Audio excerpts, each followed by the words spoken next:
आप एक युवा हैं, युवाओं की बात करते हैं। झारखंड में भी एक युवा चेहरा सामने आ रहा है, टाइगर जयराम महतो। आप उसके विचारधाराओं से कितना प्रभावित हैं? मेरी विचारधारा उनकी विचारधारा में सिर्फ छोटा सा एक फ़र्क है कि वो आक्रोशित है और मैं आक्रोशित नहीं हूँ। किस तरह जनता के बीच आप सेवा करना चाहते हैं?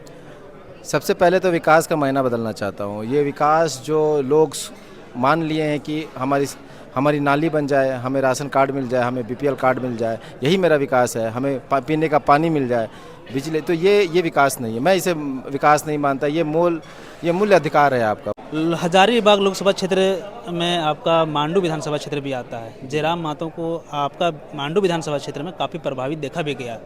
तो क्या लगता है, जिस तरह आप विधानसभा चुनाव लड़ना चाह रहे हैं मांडू से, वहाँ भी जयराम महतो एक फैक्टर काम करेगा या नहीं है? नहीं, बिल्कुल नहीं है। बिकॉज लोकसभा का चुनाव का मुद्दा अलग होता है और विधानसभा का चुनाव का मुद्दा अलग होता है। शुरुआती के दौर में समाजसेवी अपने आप को कहते हैं कि हम समाजसेवी हैं, घर नेता नहीं, आपका घर का बेटा है, गांव का बेटा है, ये सभी लोग कहते हैं।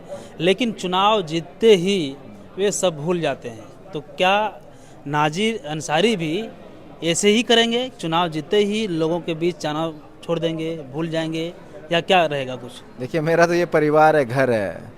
मैं समझता हूँ ये चीज़ तो सभी लोग कहते हैं। बता वो जो पहले यहाँ के विधायक हैं, बने हैं, सांसद क्षेत्र से जो बने हैं, वे भी यही बात कहते हैं। आप पर कैसे यकीन किया जाए? आप में कुछ क्या अलग है? देखिए, सबसे नमस्कार, जोहार। आप देख रहे हैं अपना गिरिडीह में विकास यादव, और अभी मेरे साथ मांडू के भावी युवा प्रत्याशी हैं। जिसे आप जान रहे हैं, झारखंड में आगामी विधानसभा चुनाव है और इसको लेकर के विभिन्न पार्टी के नेता लोग कह सकते हैं चुनावी दौरे पर हैं। हर जगह जगह पर इसका अब छोटी छोटी सभा के माध्यम से नेता लोग जनता को अपने ओर लुभाने का प्रयास करने लगे हैं। मेरे साथ नाजिर भाई हैं जो मांडू के भावी प्रत्याशी हैं। कैसे ये जनता को विश्वास दिलाएंगे और जनता का विश्वास इस पर टिकेगा, ये तमाम बातें जो है वो हम बात करने का प्रयास करते हैं। दादा, आपको पहले झारखंडी जोहार। झारखंडी जोहार, जय भीम, नमस्ते, अस्सलाम वालेकुम। आप सभी, आपके चैनल को आभार, अभिनंदन, और आपके दर्शकों को बहुत सारा अभिनंदन। चलिए, राजनीति क्षेत्र में एक पढ़े लिखे युवा हैं, अचानक कैसे? देखिए, पढ़े लिखे हैं इसलिए राजनीति में आना चाहते हैं, क्योंकि मैं समझता हूँ राजनीति गंदा नहीं है। जिस तरह से लोग इसे खेलते हैं वो गंदा है, और मेरी नीयत बहुत साफ़ है कि मुझे जनता का सेवा करना है। अभी तक अपने स्तर से सेवा कर पाते थे, शायद वो दायरा बढ़, राजनीति में आने से वो दायरा बढ़ जाता है और लोगों तक जन कल्याण ज़्यादा पहुँच पाऊँगा, और इसीलिए मैं राजनीति में आया हूँ। जी, किस तरह जनता के बीच आप सेवा करना चाहते हैं? सबसे पहले तो विकास का मायना बदलना चाहता हूँ। ये विकास जो लोग मान लिए हैं कि हमारी नाली बन जाए, हमें राशन कार्ड मिल जाए, हमें बीपीएल कार्ड मिल जाए, यही मेरा विकास है। हमें पीने का पानी मिल जाए, बिजली, तो ये विकास नहीं है। मैं इसे विकास नहीं मानता। ये मूल्य अधिकार है आपका, मुख्य अधिकार है जो कि संविधान आपको देता है रहने का। मैं विकास मानता हूँ जब एक समाज शिक्षित हो जाता है और आर्थिक रूप से मजबूत हो जाता है।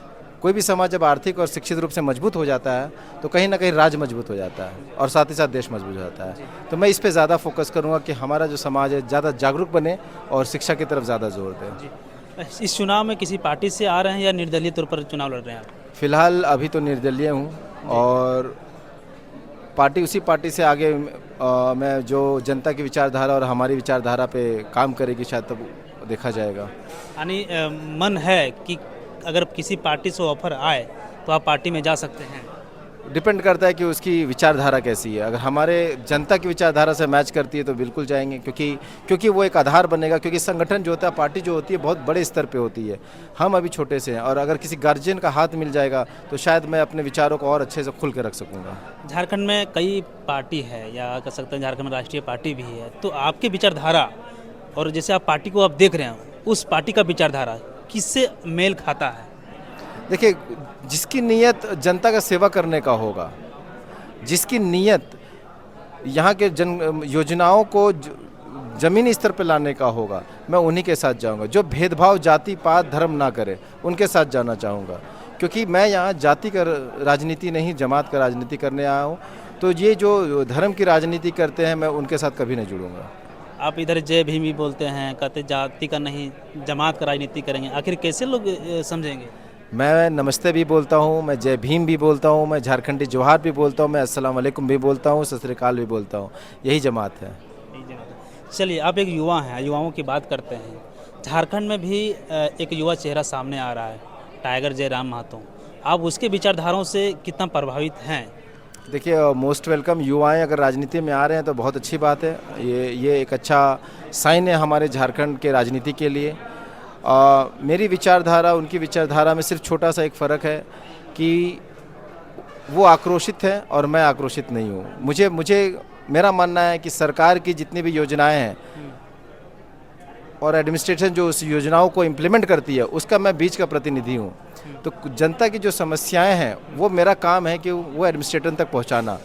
और ऐसा नहीं कि जब तक एडमिनिस्ट्रेशन से मिलेंगे नहीं वो काम होगा नहीं। तो मेरा मानना है कि अगर समस्याएं एडमिनिस्ट्रेशन के पास सही रूप में रखा जाए तो वो समाधान हो ही जाता है। क्या लगता है जिस तरह से जितना आसान से आप बातों को रखना चाहते हैं, उतना आसान से या झारखंड की जो सरकार या सत्ता के गलियारों में जो घूमते हैं वे सुनने लायक हैं? कोशिश करने वालों की हार नहीं होती है। जिसके साथ संघर्ष है उसी के साथ सफलता है। मैं अपनी संघर्ष जारी रखूँगा, भगवान खुदा देखेगा और सफलता देगा। जयराम महतो के साथ एक युवा की टोली है। आप भी चाहते हैं कि युवा हम लोग मिल करके एक बदलाव करें। वे भी चाह रहे हैं, जयराम महतो भी चाह रहे हैं कि हम युवा मिल करके एक बदलाव करें। तो मिल करके क्यों नहीं शुरुआत किया जाए राजनीति की जंग? देखिए, युवा आ रहे हैं, ये बहुत अच्छी बात है। और मुझे लगता है जो प्लेटफॉर्म पे हम लोग काम करते हैं, मान लेते चाहे वो रोज़गार का मामला हो या पेपर लीक का मामला हो, तो वो अपने संगठन से काम करते हैं। मैं तो बहुत नया हूँ, अभी तो 2 ही महीना हुआ, वो 3 साल से जुड़े हुए हैं। तो कभी ऐसी कोई बात होगी तो मैं हमेशा ओपन रहूँगा। कहीं जहाँ जनता का विकास की बात आए, राज्य का, मैं हमेशा उनके साथ हूँ। मतलब कोई भी पार्टी हो, मैं उनके हमेशा साथ हूँ। रहा युवाओं को साथ लेने का, मेरा काम अलग है, मेरा अप्रोच अलग है। मैं टोला पंचायत गांव जाना पसंद करता हूं। छोटे में जनसंपर्क करना पसंद करता हूं, क्योंकि वहां बातें दो तरफा होती है। क्योंकि मैं वकील भी हूं, तो कड़ा से कड़ा सवाल हो या कड़ी से कड़ी बातें हो, दोनों को मौका मिलता है, पक्ष विपक्ष को। तो जब मैं जनसंपर्क करता हूं तो दोनों तरफ से बातें होती है। लेकिन जब मैं सभा करता हूँ बड़ा तो वहाँ सिर्फ एक तरफा बात होती है, वो मैं नहीं पसंद करता। हजारीबाग लोकसभा क्षेत्र में आपका मांडू विधानसभा क्षेत्र भी आता है। जयराम महतो को आपका मांडू विधानसभा क्षेत्र में काफ़ी प्रभावित देखा भी गया। तो क्या लगता है जिस तरह आप विधानसभा चुनाव लड़ना चाह रहे हैं मांडू से, वहाँ भी जयराम महतो एक फैक्टर काम करेगा या नहीं है? नहीं, बिल्कुल नहीं है। बिकॉज लोकसभा का चुनाव का मुद्दा अलग होता है और विधानसभा का चुनाव का मुद्दा अलग होता है। ज़मीनी स्तर पे काम नहीं हुआ है और ये मैं बखूबी समझता हूँ। लोकसभा तो एक चिन्ह पे लड़ा जाता है और एक माहौल पे लड़ा जाता है, वो ख़त्म हो गया। लेकिन विधानसभा एक ग्राउंड मुद्दे पे लड़ा जाता है और ग्राउंड मुद्दा मुझे लगता है मैं बहुत मजबूती के साथ पकड़ के चल रहा हूँ। यानी जो जयराम महतो का जो मुद्दा है वो सही नहीं है? बिल्कुल सही है, लेकिन जिस अप्रोच पे हम लोग चल रहे हैं, बोलते दोनों की मंजिल एक है लेकिन रास्ते अलग अलग हैं। चलिए, इस मांडू विधानसभा क्षेत्र में लगातार राष्ट्रीय पार्टी की दबदबा रही है, उसके बीच नाजिर साहब कैसे फेस करेंगे? बिल्कुल, मैं तो अभी बहुत छोटा सा अदना सा लड़का हूँ उन लोगों के सामने। और लेकिन ये भी गलत बात नहीं होगा कहना कि कभी कभी एक चिंगारी भी आग लगा देती है। और हमने ये देखा है कि पप्पू यादव के अभी जो लोकसभा हुआ निर्दलीय लड़े और जीते, मधु कोड़ा जब थे निर्दलीय वो भी जीते, इकरा हसन ने वो भी जीती। तो ऐसा नहीं है कि निर्दलीय को लोग पसंद नहीं करते हैं। जिस तरह से मोहब्बत मुझे गांव और पंचायत मिल रहा है, मुझे लगता है इस पर बदलाव होगा। देश में कई नेता हैं और सभी लोग शुरुआती के दौर में समाजसेवी अपने आप को कहते हैं कि हम समाजसेवी हैं, घर नेता नहीं, आपका घर का बेटा है, गांव का बेटा है, ये सभी लोग कहते हैं। लेकिन चुनाव जीतते ही वे सब भूल जाते हैं। तो क्या नाजिर अंसारी भी ऐसे ही करेंगे? चुनाव जीतते ही लोगों के बीच जाना छोड़ देंगे, भूल जाएंगे, या क्या रहेगा कुछ? देखिए, मेरा तो ये परिवार है, घर है। मैं समझता हूँ ये चीज़ तो सभी लोग कहते हैं। मैं बता रहा हूँ कि देखिए, ये घर और परिवार है। और अगर आपने देखा हो कि अगर आपका बच्चा बदमाशी करता है तो आप उसे थप्पड़ भी लगा देते हैं, सज़ा भी दे देते हैं। लेकिन आपका पड़ोसी का बच्चा अगर बदमाशी करता है तो शायद आप उसको उतना ज़ोर से नहीं बोल पाते हैं। तो मैं उम्मीद करता हूँ कि मैं इस घर का लड़का हूँ, तो अगर मेरे से कोई गलती हो गई हो तो वो मुझे डांटे, 4 बात बोले, मैं सुनने को तैयार हूँ। लेकिन मैं रहूँगा तो इन्हीं के बीच, इस परिवार के बीच ही रहूँगा। कैसे यकीन किया जाए? जैसे वो जो पहले यहाँ के विधायक हैं, बने हैं, सांसद क्षेत्र से जो बने हैं, वे भी यही बात कहते हैं। आप पर कैसे यकीन किया जाए? आप में कुछ क्या अलग है? देखिए, सबसे बड़ी बात, तो सबसे जो अलग होने की बात है वो सबसे बात है कि सबसे वो परिवारवाद है। एक ही बिना योग्यता के वो 40 साल मांडू विधानसभा में राज किए हैं और शिक्षा के मामले में मैं लगता हूँ मैं उनसे आगे हूँ। और आपको ही मालूम है कि आप भी मास जर्नलिज्म करके आए होंगे, मास कम्युनिकेशन करके आए होंगे, जर्नलिज्म करके आए होंगे, तो एक पढ़े लिखे लोगों का एक एज मिलता है और उनकी बातें रखने का और संविधान करने का तरीका भी अलग होता है। तो ये कहीं ना कहीं ये बहुत बड़ा डिफरेंस है हमारे उनमें। अगर मांडू विधानसभा क्षेत्र के जनता ने अगर अगर अगर आपको प्रतिनिधित्व करने का मौका दे तो यहाँ सबसे बड़ी बात है पलायन और रोजगार। वो आप कैसे रोकिएगा, यहाँ रोजगार कैसे दीजिएगा? देखिए, पलायन का सब बहुत बड़ा मुद्दा है और अफसोस की बात है कि यहाँ सब कुछ होने के बाद भी कृषि क्षेत्र में अच्छा काम होता है, यहाँ खनिज में विभाग में बहुत अच्छा होता है, लेकिन इसके बावजूद भी हमारे पास लाइक CCL है, टाटा है, स्पंज फैक्ट्रीज है, पावर प्लांट है, छोटे मोटे उद्योग है, हार्डको के बहुत सारे प्लांट्स हैं, लेकिन उसके बाद भी अगर ये नहीं हो रहा है तो बहुत अफसोस की बात है। सरकार की विफलता दिखाती है। इसको सुधारने के लिए सबसे अच्छा यही है कि सबसे पहले स्थानीय नीति बनाई जाए और सेकंड जो है मुद्दा कि यहाँ के लोगों का स्किल डेवलपमेंट कराया जाए। जब स्किल डेवलपमेंट हो जाएगा तो वो खुद ब खुद नौकरी लग जाएगी या खुद का खुद रोजगार कर सकेंगे। तो जैसे fish farming, chicken farming, goat farming, ये सब जितने भी हैं या कृषि विभाग में, तो ये सब में सारा काम होना शुरू हो जाएगा। तो मैं सब इसको ऑर्गेनाइज करने की कोशिश करूँगा।